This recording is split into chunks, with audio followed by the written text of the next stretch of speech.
যখনই মুসলমান ইসলামধারীরা অন্য কোনো আকীদায় চলে গেছে, শিরিক করেছে, তখন আল্লাহ তাআলা তাদেরকে নতুন নাম দিয়ে দিয়েছে, তারা আর মুসলমান থাকতে পারে নাই। পৃথিবীর সকল নবীদের ধর্মের নাম কি? ইসলাম।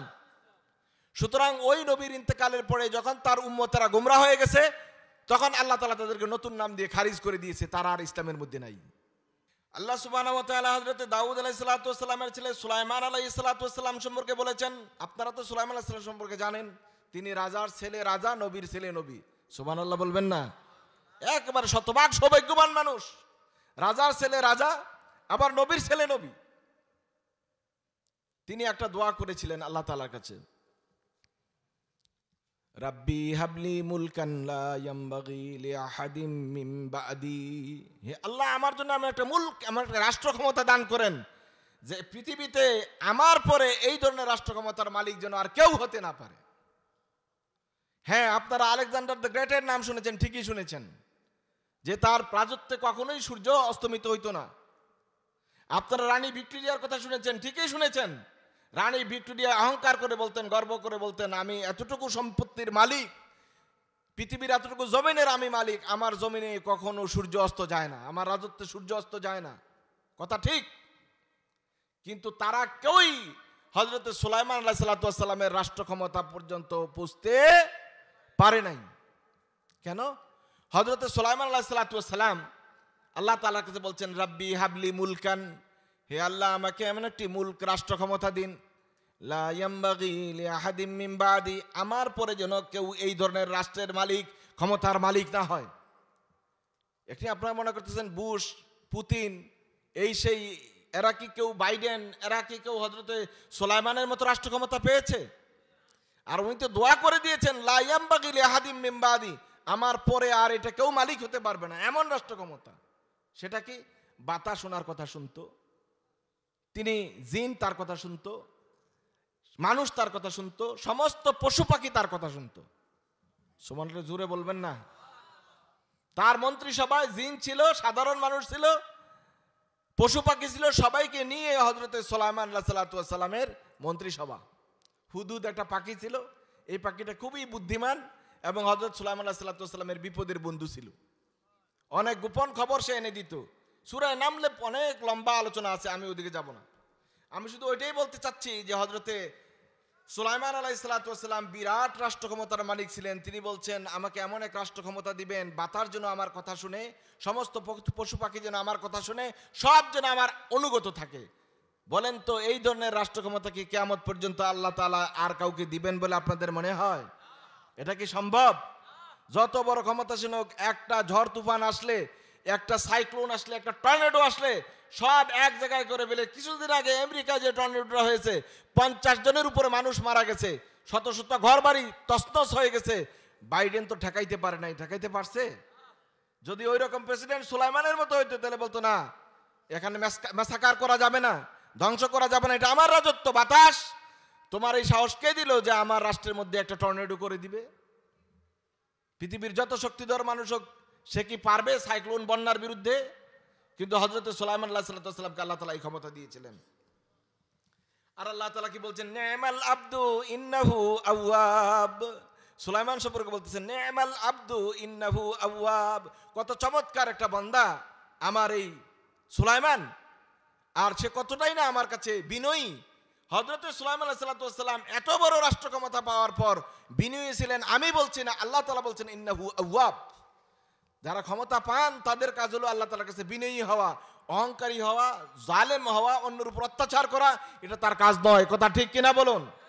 নবী রাসূলরা ক্ষমতায় ছিলেন, কিন্তু নবী রাসূলরা সবসময় বিনয়ী ছিলেন এবং মানুষের উপকারে দরদি মনোভাব নিয়ে এগিয়ে আসতেন। আল্লাহ সুবহানাহু ওয়া তাআলা হযরত ইব্রাহিম আলাইহিস সালাতু ওয়াস সালাম সম্পর্কে বলছেন, ওয়াজকুর আবদানা ইব্রাহিম ওয়া ইসহাক ওয়া ইয়াকুব উলিল আইদি ওয়াল আবসার। আমি কোরআনে বর্ণনা করেছি হে রাসূল, ইব্রাহিমের কথা, ইসহাকের কথা, তারা সবাই উলুল আবসার, খুবই প্রজ্ঞাবান, মেধা সম্পন্ন মানুষ ছিলেন। তারা সবাই আবদানা, তারা আমার বান্দা। ইব্রাহিম আলাইহিস সালাতু ওয়াস সালাম আমাদের সবার পিতা, আমরা তাকে বলতেছি, আল্লাহ রাব্বুল আলামিন বলছেন সমস্ত মুসলমানদের পিতা উনি। তারপরে আল্লাহ তাকে কিন্তু অ্যাড্রেস করেছেন আবদানা, সে আমার বান্দা। তাহলে এই আব্দুন শব্দটা আল্লাহ তাআলার কাছে অতি প্রিয়। তিনি সমল নবী রাসূলদের ব্যাপারে এই কথা বলেছেন। আইয়ুব আলাইহিস সালাতু ওয়াস সালামের ব্যাপারে আপনারা শুনেছেন। আইয়ুব আলাইহিস সালাতু ওয়াস সালাম ধৈর্যশীলদের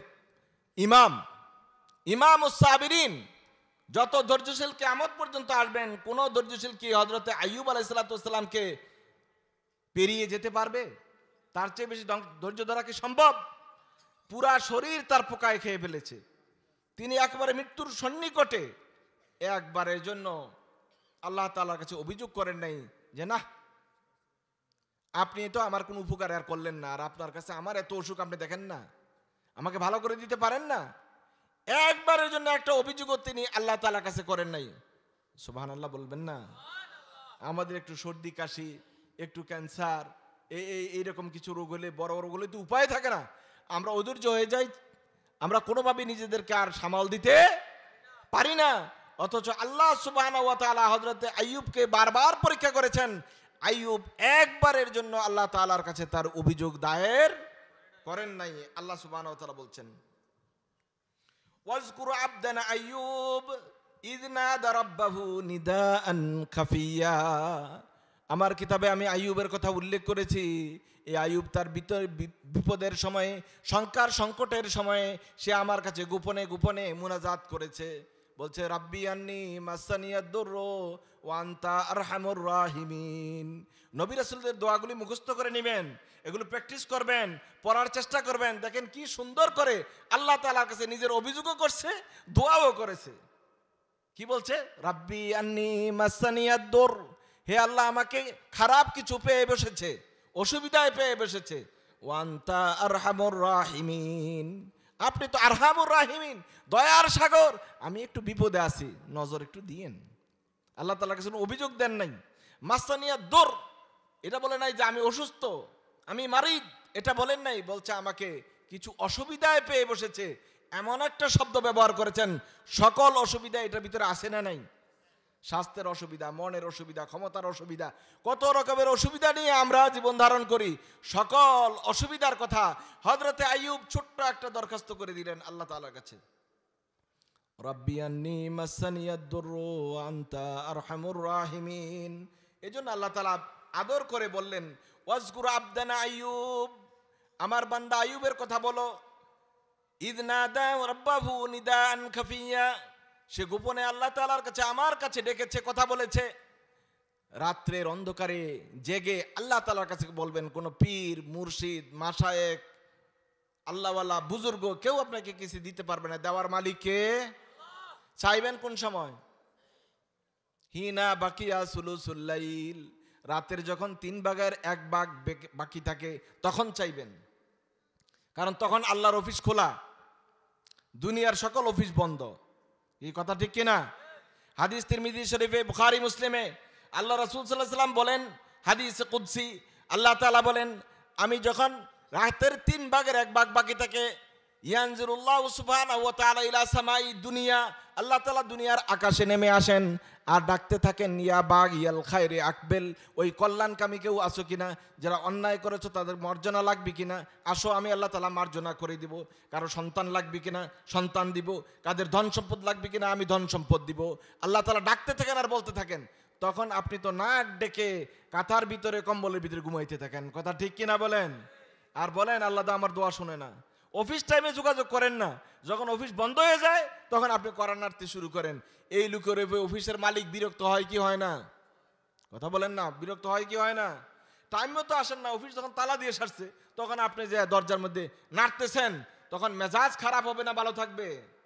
আল্লাহ তাআলার কাছে চাওয়ার টাইম আল্লাহ তাআলা বলে দিয়েছেন, হিনা বাকিয়া সুলুসুল লাইল, রাতের 3 ভাগ 1 ভাগ বাকি থাকতে আল্লাহর কাছে চাইতে থাকবেন। অবশ্যই আল্লাহ তাআলা কবুল করবেন। আল্লাহ তাআলা কবুল করবেন না এই মানসিকতায় চাওয়ার কোনো সুযোগ নেই। সম্মানিত ভাইয়েরা, আল্লাহ সুবহানাহু ওয়া তাআলা গোটা কোরআন জুড়ে তার প্রিয় বান্দাদের কথা বলেছেন যে, এবং তাদেরকে আব্দ হিসেবে সম্বোধন করেছেন। হযরতে ঈসা আলাইহিস সালাতু ওয়াস সালাম, তিনি আল্লাহ রাসূল সাল্লাল্লাহু আলাইহি ওয়াসাল্লামের আগের সর্বশেষ নবী। ঈসা আলাইহিস সালাতু ওয়াস সালামের পরবর্তী নবী হলেন মুহাম্মদুর রাসূলুল্লাহ সাল্লাল্লাহু আলাইহি ওয়াসাল্লাম। খ্রিস্টানরা 2টা আকীদা পোষণ করে। একদল খ্রিস্টান মনে করে আল্লাহ 3 জন। আল্লাহ তাআলা কয়জন? তিনজন। আরেক দল খ্রিস্টান মনে করে আল্লাহ তাআলা চারজন। চারজন কয়জন? চারজন।